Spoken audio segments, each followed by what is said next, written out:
আসসালামু আলাইকুম প্রিয় শিক্ষার্থীবৃন্দ, আশা করি তোমরা সবাই ভালো আছো। আমি ম্যাগনেট স্যার বলছি। আজকে আমি তোমাদেরকে এমন একটি সার্কিট সলভ করাবো, দেখলেই অনেকের মাথা নষ্ট হয়ে যেতে পারে, কিন্তু সার্কিটটা অনেক সহজ, অর্থাৎ এটা সলিউশন অনেক সহজ। দেখো এখানে কেমন চিত্র দেওয়া আছে সার্কিটে। এখানে আমাদের কয়টা রোধ আছে? একটা, দুইটা, তিনটা, পাঁচটা, ছয়টা রোধ দেওয়া আছে। ছয়টা রোধ আমাদের সংযোগ দেওয়া আছে, ঠিক আছে। দেখো কিভাবে সংযোগ দেওয়া আছে। এটা হলো আমাদের কি ব্যাটারি। ব্যাটারি এখানে আমাদের কি অ্যামিটার আছে। তো যেহেতু এটা ব্যাটারি, কি বড় টান কি আমাদের প্লাস, এটা কি মাইনাস, তাহলে কারেন্ট আমার এদিক দিয়ে যাবে। এখানে আসার পরে দেখো কারেন্টটা কি হয়ে যাচ্ছে।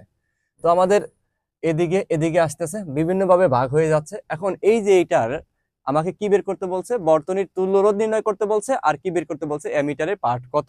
তো নর্মালি যে কেউ দেখার পরে এটা তোমরা একটু স্ক্রিনশট নিয়ে দেখো তুমি করতে পারো কিনা, ঠিক আছে। তোমার মাথা কিন্তু অনেক অনেক সময় কি নষ্ট হয়ে যেতে পারে, কিন্তু আমি তোমাকে জাস্ট মাত্র 2 মিনিটের মধ্যে এই সার্কিটটা সলভ করে দেবো। চলো আমরা সলভ করি। এখানে দেখো এই সার্কিট সলভ করার আগে আমাদের কি কি খেয়াল রাখতে হবে। এখানে যে জিনিসগুলো খেয়াল রাখতে হবে সেটা হলো, প্রথমত একটু খেয়াল করে দেখো যে এই রোধগুলা যে আছে এমন ভাবে সাজানো আছে, মনে হচ্ছে যে কয়েকটা পয়েন্ট আছে, যেই পয়েন্ট গুলাতে কি বলতো একাধিক রোধ যা কি যুক্ত হয়েছে। তো এই পয়েন্ট গুলাকে আমরা কি বলি? টার্মিনাল বলি, ঠিক আছে। কি বলি? টার্মিনাল বলি। তাহলে আমাদের টার্মিনাল গুলো যদি আমরা দেই, তাহলে একটু খেয়াল করে দেখো, এই যে এখানে একটা টার্মিনাল বা এটা, আর তারপর এই যে একটা টার্মিনাল, ঠিক আছে। কয়টা টার্মিনাল হলো তাহলে? কয়টা বলতো? তিনটা। কয়টা টার্মিনাল হলো এখানে? তিনটা। এই তিনটা টার্মিনালের মধ্যে আমাদের বোঝা যাচ্ছে যে অনেকগুলো রোধ যুক্ত হয়েছে। তো এটাকে আমরা যদি এভাবে দেখো, আমরা এই চিত্রটাকে জাস্ট আমি আরেকটু সুন্দর করে সাজাই, তাহলে কেমন হবে? এই যে উপরে যে 10 রোধ আছে, আমি উপরে দিলাম 10 রোধ, 10 রোধ দিলাম, ওকে। এখন আবার কি আছে বলতো? এইটার উপরে আছে 10 রোধ, আবার এটার এই পাশ দিয়ে নিচ দিয়ে আছে কি 10 রোধ, তাহলে আমি নিচে আরো 10 রোধ দিলাম দিলাম ঠিক আছে, ওকে। এখন দেখো এই 10 রোধ, এই 10 ওহম এবং এই 10 ওহমের আমাকে কি বলতো এই পয়েন্টে যুক্ত আছে না? তাহলে তাদের মাঝে একটা পয়েন্ট থাকবে, যেই পয়েন্টে কি আমাদের বলতো, যেই পয়েন্টে আমাদের এই পাশে থাকবে কি 10 রোধ, 10 ওহম, এই পাশে কি 10 ওহম, তাই তো। তাহলে এই পয়েন্ট আমরা নিলাম। তাহলে এইদিকে দেখো, এইদিকে আমি দিলাম কত? আরো 10 ওহম। আবার এদিকে কি দিলাম? আরো 10 ওহম, ঠিক আছে, ওকে।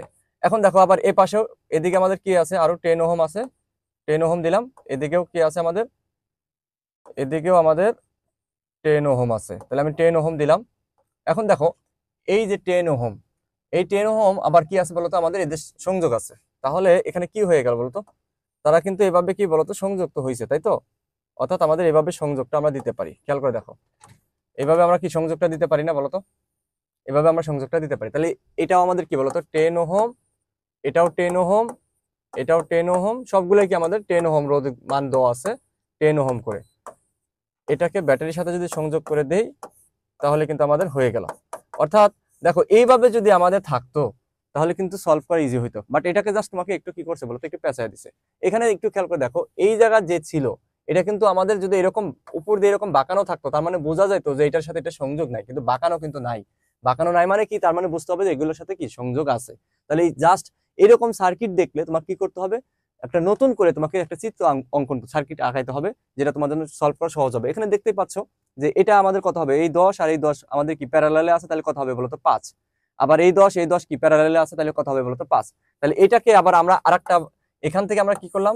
এখান থেকে আমরা এইভাবে সার্কিট টানলাম। এই সার্কিটটাকে আরেকটু সহজ করি, তাহলে কেমন হবে বলতো? আমাদের উপরে আছে কত? 10, তারপর এখানে কত পেলে বলতো? 5, 5 ওহম। আবার এখানে কত? 5 ওহম, ওকে। আবার নিচে কত ছিল? 10 ওহম, তাই না? এখন এটা আমার কি বলতো ব্যাটারির সাথে সংযোগ ছিল। দেখো আমাদের অঙ্ক সূত্র না ফেলে আমরা করতে পারতেছি। এটা কত? এটা 10, এটা কত? 5, এটা কত? আমাদের 5 ওহম। আবার এটা কত বলতো? 10 ওহম। তাহলে এখানে দেখো এই 5 আর এই 5 কিসে আছে বলতো? শ্রেণীতে কত পেলাম? 10। তাহলে 10, 10 আর এই 10 কিসে যুক্ত হলো বলতো? প্যারালালে। তাহলে আমার কি আরপি কত হবে বলতো? আরপি হবে কত? 10 বাই কত? আমাদের 3। কারণ 1/10 প্লাস 1/10 প্লাস 1/10, তুমি হিসাব করে দেখো আরপি আমাদের কত আসবে বলতো? 10/3। এখন আমি যদি আরপি পাই, তাহলে আমি কি তুল্য রোধ পেয়ে গেলাম। আমাদের কিন্তু বর্তনী তুল্য রোধ বের করতে বলছে, তাহলে তুল্য রোধ কত হবে বলতো? 10/3। আর অ্যামিটারে পার্ট মানে কি বের করতে বলছে বলতো? কারেন্ট, তাই না? অ্যামিটার দিয়ে কি মাপা হয়? কারেন্ট। তাহলে আই ইজ ইকুয়াল টু কত? ভি বাই আর। আমাদের ভি কত বলতো? 12। আর আর এর মান কত বলতো? 10/3। তাহলে 10/3, এই 3 কই যাবে বলতো? উপরে যাবে। তাহলে কত হবে? 3 × 36/10 কত হবে বলতো? 36/10 অ্যাম্পিয়ার বা 3.6 অ্যাম্পিয়ার বলতে পারি, ঠিক আছে। দেখ, তোমরা এই সার্কিটটা আমি যদি তোমাদেরকে সলভ করে না দিতাম তাহলে তোমাদের কাছে কি বলতো একটু কঠিন লাগতো। এরকম আমাদের ধারাবাহিক একটার পর একটা কিন্তু আমাদের সার্কিট আমি সলভ ক্লাস তোমাদেরকে দেবো। তোমরা আমাদের এই পেজটি ফলো দিয়ে রাখবা, এবং আমি যে সার্কিটগুলো করাবো, জটিল যত ধরনের সার্কিট আছে সবকিছু কিন্তু সলভ করাবো ইনশাল্লাহ। তো তোমাদের সাথে পরবর্তী নতুন সার্কিটে দেখা হবে। তোমরা যারা বনশ্রী এবং বনশ্রী আশেপাশে অবস্থানরত আছো, তোমরা চাইলে আমার কাছে অফলাইন স্পেশাল ব্যাচে পড়তে পারো। আমি offline special batch omega academic and admission কেয়ারে প্রতি শনি সোম বুধবারে পড়াচ্ছি। শনি সোম বুধবারে তোমরা যে কোনো সময় আমার অফলাইন ব্যাচে এসে ফ্রি ক্লাস করে যাচাই করে তোমরা আমার এই ব্যাচে ভর্তি হতে পারো। তোমাদের জন্য শুভকামনা রইল।